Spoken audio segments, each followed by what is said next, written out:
the outside, people, rightly or wrongly, will look at whoever's playing centre forward for Spurs and compare him to Harry. How do you think he's dealing with the pressure of that? I don't know. I mean, I guess all I can look at again is behaviours and the way he's training and the way he's playing, and I think he's handling it okay. But I don't know that there's that much of a burden there to carry. Ultimately, like I said, this football club needed to change, and change is the only way you can instigate a different outcome. Sometimes that's not a better outcome, by the way. It could be a worse outcome, but there needs to be change. And I think everyone at the club's got the grips that Harry's gone, and he's gone off to a new challenge, and I'm sure he'll do very well over there, and we've got our own challenge now. But I don't think there's any usefulness in comparing yourself to something that's no longer here and is not really relevant anymore. It'd be different if it was on the back of a successful era, yeah? Because successful eras, you want some sort of continuation. But like I said, at some point there needs to be a breakage there of what people kind of perceive of you as a football club. So that change has happened, and it's not just about Harry, it's about everything we're doing. We're trying to be, like I said, you have to be different if you want a different outcome. Just sticking to Richie from Harry, the cliche about strikers is more of a worry if they're not getting chances than missing chances.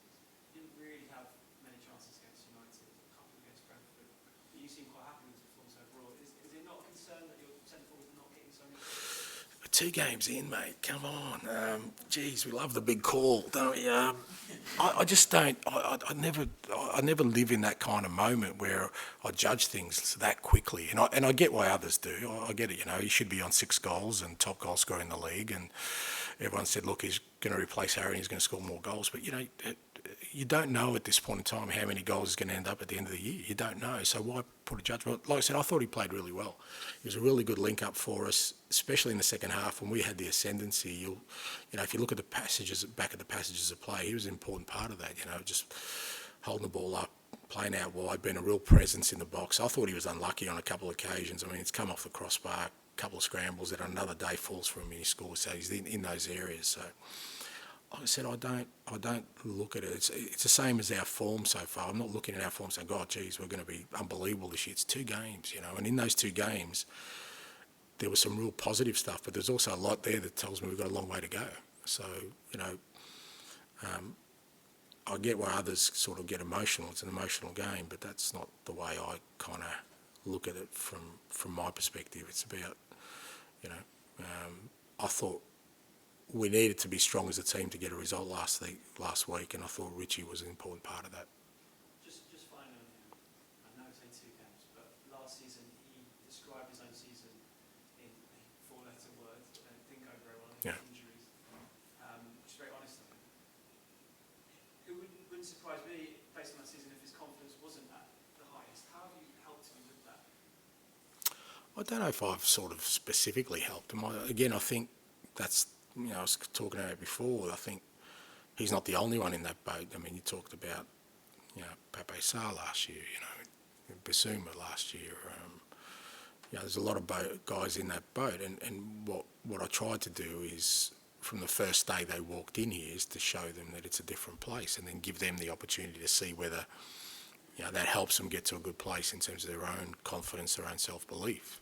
So it's not just about targeting the individual, it's about the whole environment. And they've walked into pre-season or whenever they've come back to the club and they've seen new coaches, new ideas, new way of training, and what you hope in that context is that all those guys see it, okay, well, here's an opportunity for me now to do what I want to do and have some self-belief. So it's not that I've had to do anything specific with him, because again, I don't want anybody coming into this year. I didn't want anybody with carrying the baggage of or the burden of anything that's gone on in the past. There's no point in that. There's no. I don't. I come in with the energy that it's something new and something, an exciting opportunity, and that's what I wanted the players to feel like. Harry? Can you say, Ange, about sort of things that you could have done better? Can you maybe give us an example about the things you actually quite liked last Saturday and maybe the things you didn't like? Like I said, I think, looking back at the game, my sort of general feelings after the game were that we looked a bit sort of nervy and edgy at the start, and I think that was the case when I look back at the game. I thought our structure was actually not too bad, but we were maybe rushing things a little bit in terms of our build-up play and in terms of maybe trying too hard to impress because it was our first home game rather than simplifying the game. And I think the most pleasing thing for me is when we brought them in at half-time. And like I said, I felt in the last sort of 10 minutes there was some really good stuff, and that's what we showed them at half-time, just a couple of passages of play in that last 10 minutes that, it showed it was working if we kept the game simple. And again, you like anyone, like any manager, you try and offer advice, but then it's, has that sort of registered. That's the key thing. And I just thought we had a really good energy from the start of the second half. There wasn't, any kind of despondency in what they went through in the first half. Because it's fair to say, Man U had a couple of really good chances and we could have been a goal down. Not that meant we were going to lose the game, because, we went a goal down at Brentford and we fought back. So, but within that context, it was about showing them, if we kept the game simple and stuck to our structures and kept working hard, that there was some opportunities. And I thought they took that sort of information really well. And I thought our first sort of 20 minutes of the second half was probably the best football we've played so far this year. It's only 20 minutes. Are they trying to impress you or are they trying to impress the fans? Just impress in general. I mean, it's a first home game. You want to. Who doesn't want to? If you're going into a new not a new surrounding, but a surrounding where it's important. You want to put your best foot forward. So. Just one quick one about Richie. Is that obviously, as you say, that a forward is not just about goals; it's about the contribution, about being aggressive. Is there a point now, perhaps, where it gets into his head, and would you intervene? Is there a point where you sort of say to him, yeah, if he's gone 20 games without a goal, yeah, for sure, I'll have a discussion with him, mate. But not after 2 games, So, yeah, of course, there's always a point, but usually there's reasoning behind it. But I mean, but not 2 games. Look, I think if Richie was playing for another Premier League team and scored between 10 and 15 goals last year, like he did when he was at Everton, I think people were saying, why don't you go sign Richarlison? He's a proven Premier League player, so he's here.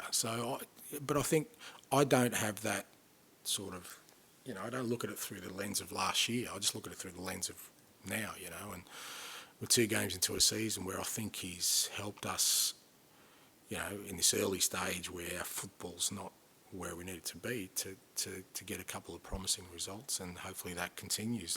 But of course, there's always a point, but we're nowhere near that at the moment. Darren, and then finish with George. Just about yourself, Ange, you've talked a couple of times about your journey, and wherever you've gone, you've earned respect from people who initially doubted you. Do you think, well, I'll ask it in a different way, what do you think of the way Australian head coaches are perceived in Europe? Why is it that you always have to justify yourself? Yeah, I don't think it's just Australian. I think, if you come from sort of a non-traditional, I don't even know if that's the right word, but what people sort of see as kind of football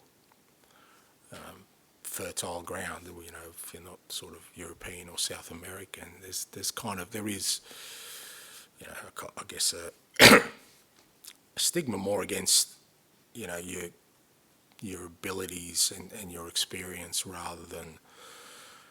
I get that people say, well, okay, so you've won a couple of titles in Australia, well, what does that mean? Yeah, but I still had to win them. It was in a competition that was variable to what I was working with. You still need to win. It was the same when I went to Japan. I still needed to win against comparable opposition. At Celtic, we were successful, but you have to be successful up there. So, if I wasn't Australian, if I was of European or maybe South American background, and I've done all these things in nations here in Europe that maybe weren't even first-tier nations. You know, I think people look at it different. But you know, at the same time, you know, like I said, it hasn't been like a millstone around my neck or anything. I don't worry about it or, you know, cry. You know, I've really enjoyed my career. I've loved my journey. I think it's made me, certainly given me the experience to make me hopefully a better manager and a better person in many respects, because it hasn't been sort of your conventional kind of football managerial career. I've loved it. I've loved every minute of it, and I think to me it feels like it's something that helps me wherever I am. Around the same, most people say the same, possibly. And there is the idea that since then, 30 years on, we've all evolved and educated ourselves, and we're back here again. Like you said, one of the footballing powerhouses, if you like, in Europe, and that same thing exists. Do you get to a point where you just accept this almost you can only do you? Yeah, I think so. But I don't think that's a bad thing, because I think it does help. Like I said, you know, 30 years ago it was arson, but then, you know, with what he did as a football manager, it kind of, I think it helped the Premier League grow. You know, I think that's how you get growth by, and it's not always about looking further down the road. Sometimes it's right in front of you. You know, there could be English managers here, you know, right in front of them that they're missing because of whatever the current trend is or what they think is a model, you know, and I've always liked people that I've always sort of been attracted to listening or to observing people who and organisations that do things a little bit differently, that are prepared to look beyond just, you know, what everyone else is looking at, you know, just lift their heads a little bit or maybe look a bit left or right and see, you know, because it doesn't have to come from Australia. Like I said, they could be in your neighbourhood, you know, right there in front of you, and you're not looking at them because it doesn't fit a mould that somehow people think, you know, you need to be to work at this level. So, and I think that's how you get growth. I think, you know, by having, you know, different people, people with different experiences, different journeys coming into an organisation or into a competition, and then you grow, because all of a sudden then others start thinking the same way. Well, hold on a second, if they've done it, why don't we do something like that? And all of a sudden what seems left field becomes the norm, you know, and it improves well, you know, the space you're working in. So, you know, hopefully, and I've tried to do that. I mean, to be honest, I faced a similar thing in Japan, you know, because it was a different kind of, you know, where, again, you know, they play the game a certain way, they, you know, and me trying to change that and provoke that a little bit while being respectful to the fact that, you know, it's a fairly, you know, there's some real strong values in that nation. I love that, but then, you know, you do it and then people all of a sudden say, you know, that's great, let's have more of it. So, you know, I've tried to do that wherever I've been. With that in mind, you looked left field, Europe would say, but most of your knowledge is quite extensive in terms of Asiatic players. Rayo and Tati did really well for you. That Celtic, one or two others as well. As you look to garnish what you've done already at Spurs, are you going to look into that market? Yeah, again, I think it's not just me. You look at, you know, people are raving about Mitoma. You know, I watched Mitoma's debut in Japan. I was on the opposition bench. You know, he'd come straight from uni, and in his first game destroyed us. I knew nothing about him. I said to my opposition guys, "Who's this guy?" They go, "Oh, he's just come from uni. Oh, how good can he be?" You know, he's put his school books down, and he blew us away. Him and Hatate that day. You know, we played Kawasaki, and yeah, we were champions. Kawasaki had finished second. We played in the first game of the year, and Hatate and Mitoma just blew us away. And this, like I said, this is a guy who's come from university straight into senior football. I did, yeah, but Brighton were too sharp for me, mate. So I ended up getting Rayo. But I said at the time, I said to the guys at Celtic, I go, because, you know, Brighton put him, I think in Belgium first year on a loan, yeah. And I said to him, you watch this guy, when he hits the Premier League, he's gonna rip it apart. I knew, and again, that it's easy for me to sit here and say that, but I was exposed to that. That's what I mean, by having this different journey. And then all of a sudden that changed my thinking. I'm thinking, well, who cares? It's been at uni. Like, is there any other university players that are coming out that we can grab? And then that you take that sort of open-mindedness in your next role. And so when I went to Scotland, I thought, yeah, I'm going to bring 3 or 4 Japanese. They're going to make it here. And people say, well, it's a bit radical. No, it's not actually. And I'm the same here. And it's not just about Japan, but just looking, when you're looking at players, just don't look at what everyone else is looking at, because you'd be surprised, to see a guy who comes out of university and within 3 years is, an unbelievable talent in the most difficult league in the world. It just goes to show you. Yeah. They're quite underwhelmed because it doesn't cost a lot of money. But we're almost seduced in European football by the big price tag. If he doesn't cost 50+ million pounds, everyone is stampeding behind him. Maybe he's not that good player. Spot on.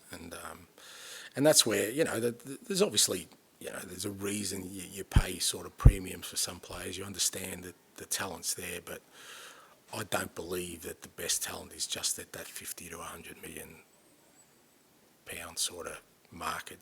There's some very, very good footballers, and if you're prepared to look beyond just what everyone else is looking at, you'd be surprised what you find. But just one more final one, if I can. Yep. There's been this misconception around this club that the club don't back the managers. I count you. It's got 43 million pounds on the centre half, 40 million pounds on the midfield. You brought back players that have signed Destiny's done fantastic. You've got to be pleased with what you've done. Yeah, look,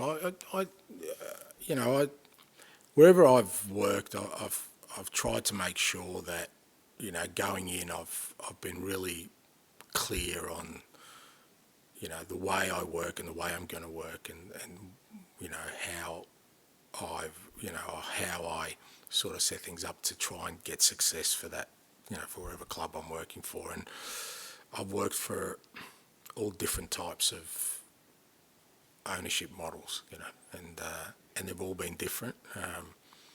My role within that is to get a connection with the people who make the decisions, because I can't do this in isolation. I need everyone on board, and particularly when there's usually, wherever I've gone, that's happened, a major shift in direction. If everyone's not on board, it's not going to work. It's not going to work. So, I'm really pleased with the way people have sort of embraced the direction we're going in terms of the way we're working.